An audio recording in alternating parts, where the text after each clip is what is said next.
Assalamualaikum warahmatullahi wabarakatuh. Perkenalkan Gus Baha, nama saya Boyi, mungkin agak beda dengan pada umumnya. Saya bukan dari kalangan santri, tapi ketika mendengar ceramah Gus Baha pada awal-awal saya kuliah itu merasa kok kayak sebelumnya kenapa tidak masuk santri aja gitu. Karena ternyata toh yang diajarkan juga banyak dasar-dasarnya atau prinsip-prinsipnya yang sama dari jalur berpikir dan lain sebagainya. Yang ingin saya tanyakan di sini adalah ketika Gus Baha menyampaikan tentang diroyah, mungkin singkat saja Gus, apakah diroyah ini alat atau ilmu universal yang bisa digunakan ketika berdialog dengan orang-orang yang mengatakan itu kan kaidah kalian gitu, itu kan kaidahmu. Ada hal-hal yang memang tidak bisa dipersamakan atau tidak bisa digeneralisir. Ya mungkin seperti itu Gus. Dan juga yang terakhir, kalau boleh saya izin bersalaman boleh Gus. Kesempatan. Oke, Assalamualaikum warahmatullahi wabarakatuh.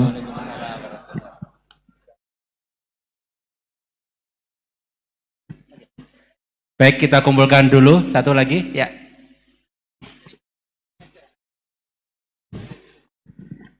Cek. Bismillahirrahmanirrahim. Assalamualaikum warahmatullahi wabarakatuh. Ya, perkenalkan saya Taufik Satrio, biasa dipanggil Tosa.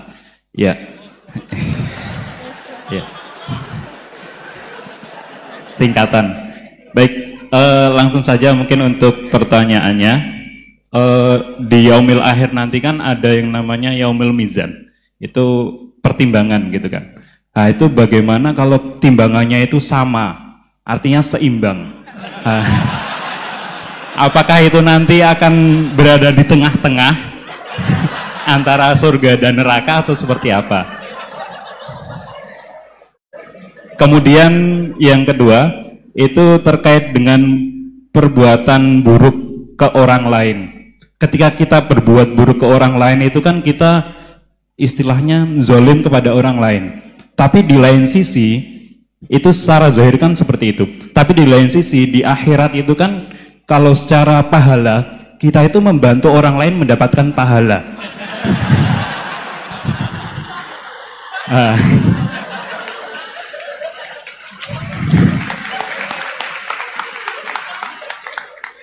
Jadi, seperti apa Gus? Terima kasih. Assalamualaikum warahmatullahi wabarakatuh. Terima kasih Mas Tosa, ya. Silakan Ibu, ya.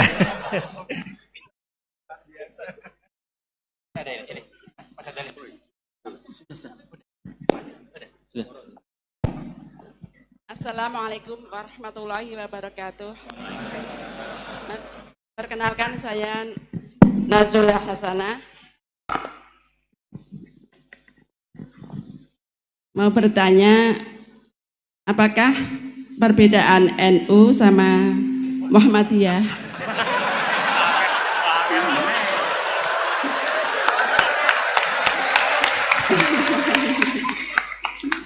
Tadi kan dijabarkan. Terus dalam sholat subuh itu kan ada yang pakai doa kunut, ada yang enggak. Tolong jabarkan. Wassalamualaikum warahmatullahi wabarakatuh. Waalaikumsalam. Baik Gus, ini ada 3 penanya. Mas Boy tadi terkait dengan diroya, apakah ini universal, termasuk untuk yang non-muslim bahkan gitu kan. Kemudian yang kedua dari Mas Tosa, hisab yang seimbang Gus, kasusnya gimana ini. Yang kedua terkait dengan kalau berbuat buruk kan membuat pahala untuk yang bersangkutan itu. Seperti orang puasa dikasih minum gitu kan ya. Ya. Terus kemudian buasanah ini beda antara NU dan MU, kira-kira itu ya. Silakan Gus ya.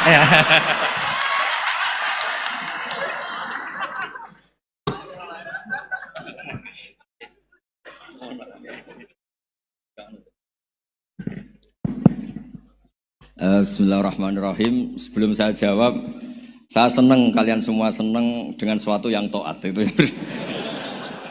Banyak orang untuk senang nunggu maksiat dulu. Mungkin melihat perempuan yang tidak mahram, melihat sesuatu yang maksiat. Jadi ini spesial. Majelis ilmu tapi apa? Senang. Ini sesuai rencana Tuhan lah. Seorang itu senang dengan taat, senang dengan ilmu. Ini luar biasa, no? Luar biasa. Tadi pertanyaannya kalau diroya, jadi Islam itu agama untuk logika objektif. Jadi diroya itu ya global, universal. Misalnya saya beri contoh Tuhan yang satu. Itu dulu, saya ulang lagi, dulu itu ada imam namanya Imam Amudi. Itu pengajar matematika, Mas Boy. Pengajar matematika. Itu kan nggak lazim, tapi kiai kok pengajar apa? Singkat cerita, ini cerita keramat. Kalau kalian nggak paham ya keramat sendiri. Jangan nggak paham menentang. Singkat cerita, di antara keramat beliau itu Allah itu nyuruh para malaikat disuruh ngaji matematika sama dia. Ngaji tauhid, tapi disebut sama Allah ngaji matematika. Ternyata apa? Cara ngajarkan gini. Misalnya ngajarkan diterang titik. Angka 2, 3 sampai 1 miliar 1 triliun. Nisbatus naini ila ma la nihayatalah. Itu nisbatul fard asli. Angka itu entah 2, entah 3, entah 1 miliar, semuanya dibanding angka 1 itu namanya cabang. Tetap yang al aslu itu angka 1. Itu otak siapapun itu akan ikrar dengan logika tadi. Bukan kita Muslim. Semuanya akan tahu angka berapapun jumlahnya, tetap asal usulnya angka 1. Terus dia gambar apa saja, gambar masjid, apa gambar sapi atau gambar apa saja, dimulai 1 titik. Gambar ruwet maupun gak ruwet tetap saja dimulai 1 titik. Nuqtatul wujud. Jika kalau zaman saya ngaji, Pak Rektor ngaji dulu diterangkan semua makna Quran ada di Fatihah, Fatihah ada di Bismillah ya, Bismillah itu ada di titiknya, titiknya bak. Lah kenapa ini hebatnya Quran? Kenapa dimulai dari 1 titik? Untuk maklumatkan semua alam raya ini dimulai dari 1 titik, yaitu wujudullah. Logika seperti itu kan orang nggak terima gimana? Mbok gambar seruat apapun dimulai dari mana coba? 1 titik. Angka sebesar apapun dimulai angka apa? 1. Jadi diroyah itu ya universal gitu maksudnya. Ya gitu Mas Bay ya. Jadi diroyah itu universal. Ya soal ada yang belum dapat hidayat apa itu nomor 2, tapi logika yang dibangun Islam itu. Terus pertanyaan kedua apa? Draw tadi, bisa. Kamu ingin draw? Ini kasih nih, nggak pernah ngaji Quran itu. Di antara yang diterangkan Quran detail itu Ashabul A'raf apa? Ashabul A'raf, orang yang baiknya sama buruknya itu imbang. Itu sudah disediakan nanti di surga itu ada pagar. Kamu ingin di situ? Pagar pembatas apa? Pagar pembatas. Di surga enggak, neraka enggak. Jadi kejadian surga dan neraka itu gini, tak terangin ya. Jadi kira-kira gini. Kan hisab itu hanya rubu'un nahar, sekitar 2 jam, 2 jam setengah selesai. Jadi 1 dunia ini dihisab Allah, hanya Allah butuh waktu 2,5 jam. Rubu'un nahar. Kenapa gitu Pak Rektor? Karena semuanya datang ini sudah terindikasi dan itu sudah jelas. Misalnya orang yang soleh banget, wajahnya bersinar, bahkan semua tubuhnya bersinar. Yas'anuruhum baina aidihim. Yang pas-pasan, ya sinarnya pas-pasan. Sehingga nanti yang punya sinar cukup di kanan. Yang kelip-kelip agak ini, yang rawan kesaruk ini, yang gelap gulita langsung di kiri. Nah itu terus faduri babenahum bisuril lahubab. Terus Allah langsung bikin pagar. Nah yang rawan kesaruk pagarnya yang kelip-kelip tadi. Yang temangsang ini. Karena yang jelas hitam di kiri, yang jelas putih kanan. Yang abu-abu ini sama malaikat digaruk saja. Nah, terus temangsang di Araf itu. Nah, terus setelah dipagar ini dia punya kegiatan. Kalau melihat neraka bilang Rabbana srif anna adzaba jahannam. Kalau melihat surga ya Allah, ma kuntu asqa khalqik. Saya ini hamba Engkau yang tidak paling sial dan Engkau Maha Rahman. Tolong saya jangan dihadapkan ke neraka lagi. Karena itu menyiksa. Wa ahraqaka. Ya ketika melihat neraka itu dia komentar, ya Allah, neraka ini begitu merusak wajah saya. Hawa panasnya itu sudah menghancurkan semua. Baunya juga agak enak. Saya minta saya dihadapkan ke surga. Bersama Allah. Tapi kamu tidak minta lagi kan? Tidak, saya hanya minta itu tok. Gitu. Nah ini saya pandu. Kalau kamu ngalami tak pandu. Kalau kamu ngalamin tak pandu. sama Allah terus diberi janji supaya tidak minta yang lain. Tidak, saya tidak akan minta lagi. Terus melihat surga. Nah, di surga melihat orang kayak gitu kan, di surga nanti kalian kan hura-hura semua. Wah, istri yang di dunia kurang cantik, rewel, yang di surga itu istrinya cantik semua, gak rewel semua.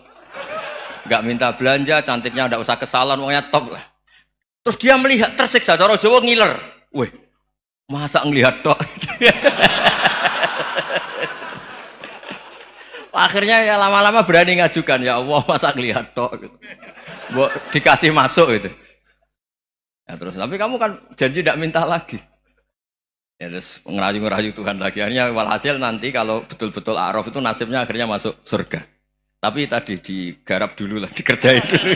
Itu lama sekali perjalanannya, memang lama sekali. Nah soal orang membunuh itu, apa contohnya tadi? Berbuat buruk sama orang lain, ya apapun lah. Berbuat buruk sama orang lain itu, kalau faktanya nanti tobat, Allah yang bisa ngelola itu. Makanya Nabi pernah senyum-senyum, pernah tertawa-tawa. Sungguh ketika Allah menghendaki rahmatnya itu semuanya indah. Yaqtulul qatil fayatubu hadza. Jadi ada orang nyun sewu membunuh, terus dia tobat serius. Kemudian al-maktul yang dibunuh ini masuk surga karena madlum. Qatilnya karena tobat serius juga masuk surga. Ya begitu juga di kedzaliman-kedzaliman yang lain. Jadi ya makanya tobat itu penting sekali. Ya taruh saja begini yang terkenal ya, contoh Wahsy itu jelas di surga karena syahid dibunuh Wahsy. Apa Hamzah? Hamzah ini jelas di surga karena matul syahidan, dibunuh secara syahid oleh Wahsy. Tapi karena Wahsy tobatnya serius, nanti juga di surga. Begitu juga keburukan-keburukan yang lain. Jadi tobat ini misalnya ada orang hartanya dicuri. Tentu yang dicuri ini kalau dia orang baik, ya mungkin secara formal lapor polisi, tapi kalau dia orang baik mungkin ridho lah, sudah itu, sudah ridho kan. Berkahnya ridho, dia menjadi orang baik karena ridho diuji Allah, hartanya apa? Dicuri. Kemudian yang mencuri tobat, entah harta itu dikembalikan, entah dikasihkan masjid sebagai amalnya yang dicuri, entah apa-apa. Allah ngasih tobat orang ini. Kemudian sama-sama jadi orang baik, kemudian sama-sama di surga. Makanya itu Nabi sampai senyum-senyum, betapa rahmatnya Allah tidak terbatas. Sama lagi, betapa rahmatnya Allah tidak terbatas. Bahkan qatil sama maktul bisa ngopi di surga bareng tadi itu. Karena ya tadi, masyhur itu. Yang paling legenda dalam sejarah Islam kan, saya pernah membunuh orang yang sangat dicintai Rasulullah. Sebagai tobat saya akan membunuh orang yang paling dibenci Rasulullah. Singkat cerita, Wahsy ini menangi bunuh Musailamah al-Kadzdzab, orang yang ngaku-ngaku Nabi yang merusak tatanan apa? Islam. Apapun itulah, cerita-cerita apapun itu. Makanya saya sering cerita, kalau preman pasar itu tobat, bu, jangan nyapu masjid. Tobatnya tetap di pasar, yang dulu pasar gak aman karena dia, sekarang aman karena dia. Jangan tobat terus nyapu di pasar, pasar diganti soksesennya, pengganti. Itu gak fair apa? Jadi kalau tobat itu harus seimbang dengan zaman salahnya. Zaman apa? Kayak Umar. Ketika dia kafir itu orang Islam dibikin takut. Terus ketika dia Islam, gantian orang kafir dibikin takut. Pertama dia Islam langsung marahnya Abu Jahal, Abu Lahab. Awas kalau ganggu Rasulullah, ngadepin saya. Itu fair. Kenapa? Fair. Jangan tobatnya bikin orang takut, lah tobat ke masjid, nyapu. Yang di pasar diganti penggantinya tetap gaduh. Gak boleh, harusnya kalau lama bikin pasar takut, ya sekarang lama bikin pasar apa? Aman. Itu tobat yang apa? Seimbang. Ya kira-kira gitu ya. Nanti tak pandu kalau sudah di Arab.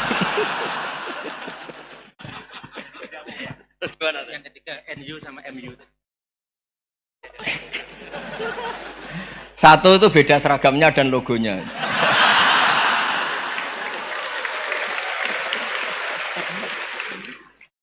Kedua, nama ketua umumnya.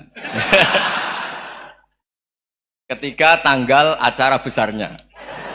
Muktamar Muhammadiyah dan NU itu beda. Sudah beda satu abadnya. Tentu dulu Muhammadiyah. Tapi begini ya, perbedaan itu nggak bisa dihindari. Karena tadi ada sudut pandang apa? Ada sudut pandang, itu nggak bisa dihindari. Ini cerita yang nyata ya. Saya ulang lagi, senyata-nyatanya. Andaikan betul Rasulullah itu hanya kunut 1-2 kali, maka kalau menurut mazhab Syafi'i, apa salahnya melakukan sunnah terus-menerus meskipun Nabi itu melakukan hanya beberapa kali? Karena pertama sesuatu yang pernah dilakukan Nabi pasti akan menjadi sunnah yang terus menerus. Nabi itu puasa Senin Kemis juga tidak selalu. Salah kalau ada orang bilang, Nabi malah takut kalau ibadah sunat dilakukan terus menerus karena nanti takut dikira wajib. Itu masyhur dalam kaidah usul fikih. Tapi yang tidak kunut juga tidak salah karena ya tadi Nabi ya pernah kunut, Nabi juga pernah tidak kunut karena nabinya orang banyak. Kan bukan Nabi kelompok tertentu, no? Jadi sederhana. Terus menyangkut ini dengerin betul sujud. Sujud itu banyak ulama yang mengatakan untuk sah itu harus melibatkan 7 anggota. Umirtu an asjuda ala sab'ati azumin al-jabha wal yaden wal rukbaten wal qadamen. Saya diperintahkan sujud itu melibatkan 7 anggota, yaitu jabha, yaden 2 tangan, 2 lutut, terus 2 qadamen. Tapi Imam Syafi'i ngendikan, andaikan ada pendapat yang mengatakan ukurannya cukup jabha, maka itu juga benar. Karena Nabi ketika sujud ngendikan sajadalaka waj'i wa sam'i wa basori. Ya Allah telah sujud ke engkau wajah saya, jabha saya. Nabi tidak menyebut tangan, tidak menyebut rukbaten, tidak menyebut qadamen. Ini wajah dua wajah, ukurannya itu hanya jabha. Itu kayak iya, kayak enggak. Nah hal-hal seperti itu yang menjadikan ada ijtihad. Ijtihad itu satu pemikiran yang cara sudut pandang itu kayak iya, kayak enggak. Nah itu terus ada Al-Madhaibul Arba'ah. Terus ketika implementasi di Indonesia, dulu Mbah Ahmad Dahlan juga ngaji Mbah Soleh Darat. Mbah Hasyim Asy'ari juga ngaji Mbah Soleh Darat. Ketika di Mekah sama-sama ngaji Syekh Khotib Minangkabau, sama-sama ngaji Syekh Mahfud Termas. Jadi ya kalau di keluarga kita itu ya biasa aja perbedaan-perbedaan itu selama masih ilmiah dianggap biasa aja. Karena memang ngelola sudut pandang itu nggak bisa ditertibkan. Nabi Yahya itu suka berkawan orang soleh. Karena berkawan orang soleh itu enak. Tapi kalau Nabi Isa suka dadani desa-desa tertinggal yang masih macam-macam. Ketika ditanya, kenapa engkau suka berkawan orang-orang gitu? Ana tobibun udawil mardo. Di mana-mana kiai itu ya nyembuhkan yang sakit. Jadi kalau dakwah yang sudah iman tuh akeh tunggale gitu. Tapi dakwah gitu kan tantangan. Itu sudut pandang. Ada nabi itu yang tertawa terus guyon terus. Yang satu murung terus. Ya sama Nabi Isa dan Yahya kan satu angkatan. Mali aroka dohikan. Faka'an nama tak manumin makrillah. Kamu kok tertawa-tawa terus, seakan-akan nggak ada adab saja. Yang satu tanya, Mali aroka abisan ka'an nakata kenatu mir rahmatillah. Wong kok murung terus, kok dunia orang rahmat deh. Nah anda ini orang hebat. Guyu banter ya iso, nangis banter ya iso. Nah itu sudah orang kombinasi itu. Isa ya mau, ya mau, Muhammadiyah ya gelem, NU ya gelem. Ya maksudnya sudah biasa aja. Karena tadi konstitusi NU yang mengatakan ibadah harus ikhlas karena Allah, Muhammadiyah juga sama harus ikhlas karena ya sudah kalau karena Allah sudah selesai kan. Yang menjadi masalah itu kan identitas untuk hadun nafsi untuk diri sendiri. Kalau kita ikhlas masalahnya apa? Coba masalahnya apa coba? Imam Syafi'i pernah di Masjid Abu Hanifah yang tidak kunut. Beliau enggak kunut. Ketika tanya 5 ada taroktal kunut, ikroman di hadal madhab. Saya menghormati madhab ini. Jadi ya biasa. Sebaliknya juga sama. Orang-orang Hanafi kalau Imam Syafi'i kunut ya ikut kunut. Karena kalaupun Anda yakin itu tidak disyariatkan, kamu juga yakin itu tidak membatalkan apa? Sholat. Itu yang perlu dicatat. Kalau Anda tidak yakin sunat, kan tidak yakin kalau itu membatalkan sholat. Jadi sebetulnya kalau dianalisis secara keilmuan itu ya semuanya normal. Karena tadi Rasulullah itu al-Bahrul Muhit, Nabi itu lautan yang luas sekali. Orang akan mengambil air sesuai kapasitas masing-masing. Dan akan merasakan kualitas air juga sesuai kapasitas masing-masing. Orang yang sangat haus melihat air seteguk ini luar biasa. Tapi yang tidak haus mungkin melihat itu biasa-biasa saja. Jadi makanya saya mohonlah, sudahlah itu biasa saja, apalagi secara sanad ya sama, secara tradisi sama. Ya soal perbedaan harus dengan NU, antara Muhammadiyah juga biasa beda. Mungkin di UI antar rektorat juga beda-beda. Yang satu suka dekat rektor, yang satu suka enggak. Monggo asal itu niatnya ikhlas.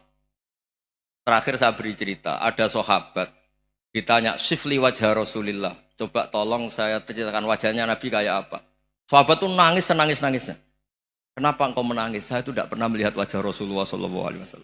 Loh kenapa? Engkau kan sahabat. Sungkan. Sebagai bentuk penghormatan saya tidak berani melihat wajahnya.